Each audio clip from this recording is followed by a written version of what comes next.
Hey, beautiful people, welcome back to my channel. For those that are new, my name is Nelly. Today we're going to talk about singleness, being single and yet you are called. What if I told you that singleness isn't a delay, it's just a divine strategy? People feel like singleness is a punishment, and most often we believe that God has forgotten us. You start internalizing rejection as a reflection of your own growth, up to the point that you compare yourself with your peers or those who are married or maybe those that are in relationship. Sometimes you find that once in a while you watch or maybe give advices that even works, and you believe that you can be married because this advice that I gave a certain person, it's working. They come to you when they're facing problems. Have you been one of those people whereby you're single? Sometimes you don't even have a boyfriend, but you give the best advices. People come to you, people that are in relationships, or even people that are married. It gives you feeling stuck, of course. You think to yourself, how come I'm always giving advices and yet can't even find myself a single boyfriend or even just getting married? Because you're in this season that you didn't even choose. You're not being punished. You're just being positioned. So let's talk about it. Look at Mary Magdalene in the Bible. Even though nothing much was said about her, but she was devoted and she wasn't defined in being somebody's wife. She transformed to being tormented into a spiritual leader. She wasn't married, yet she became one of Jesus' most devoted followers, supporting Jesus' ministry and being the first witness in his resurrection. Her story shows that healing, purpose, and legacy are not just dependent on a marital status. Mary had something in her, something that even the disciples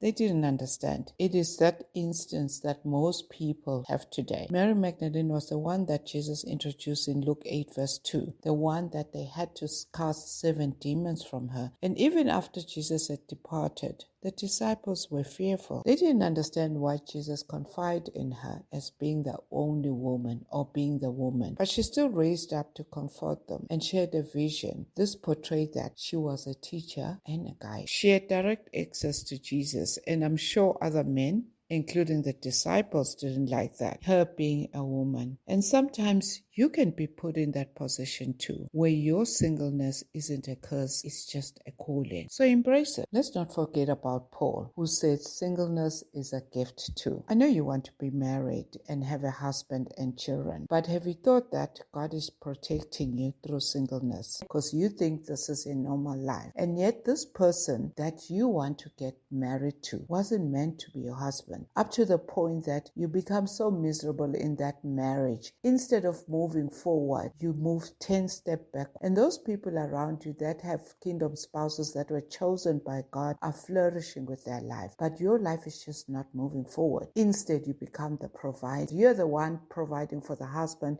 including the children, and you just live a miserable life. Do you think God wants that for you? I don't think so. So that is why sometimes He could be protecting you through singleness. In order to reframe your singleness as possession, you're not being punished here. God is just spiritually positioning you. You are being positioned for a purpose. God isn't withholding something from you, but He's refining you. Singleness is that sacred season for divine intimacy and preparation. That is why you don't have to rush into marriage when you're in that season. Maybe that calling that you need to do cannot be done when you're a married woman. You're not behind. You're just being built. Because your calling doesn't begin with a wedding. It begins with obedience. So once you've practiced obedience from God, you'll see what God will do for you. Sometimes it's just being single because you need that emotional healing. Healing is a decision that you have to make in order for you to move forward. But some of those wounds, you may think that you're not over them yet. And yet they're still there. And you won't see it. Only God sees your heart. You thought you had forgotten those wounds, but you've just silenced them. You haven't forgotten them. It just takes one trigger for those wounds to come out again. During your singleness, this is when you have to address those wounds from abandonment, betrayal, or even social pressure. Because when you're wounded, it's very difficult to be in a proper relationship because everything that person says or do, you become defensive. Sometimes you won't even see yourself that you're being defensive, and that other person will pick it up. People often share their journey through heartbreak and healing, where you think that you're ready for marriage, and yet God is showing you that you need healing first. Sometimes cultural deconstruction may also not support you, where you think you need to focus on your calling first than being married. Because in some cultures, marriage may seem like you've arrived, and if you're not married, then you're just nobody. There's this lie that people believe that singleness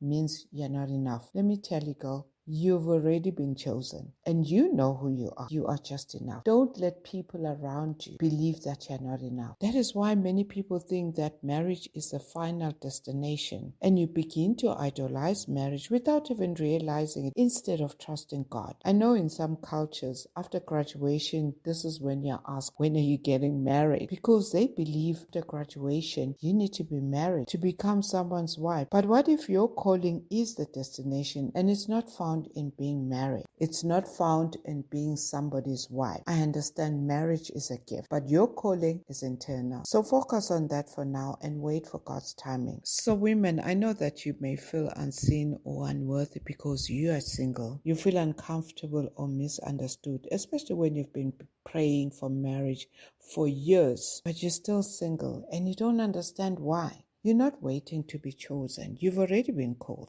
Your worth isn't tied up on relationship status. Your worth is not tied up on being somebody's wife. So if you feel single and forgotten, I just want you to know that you're chosen and you're deeply loved. This season is not a curse, it's a commission. So drop a comment below if you are reclaiming your season and share your story. Maybe someone needs to hear that story. So thank you for watching and see you on the next video.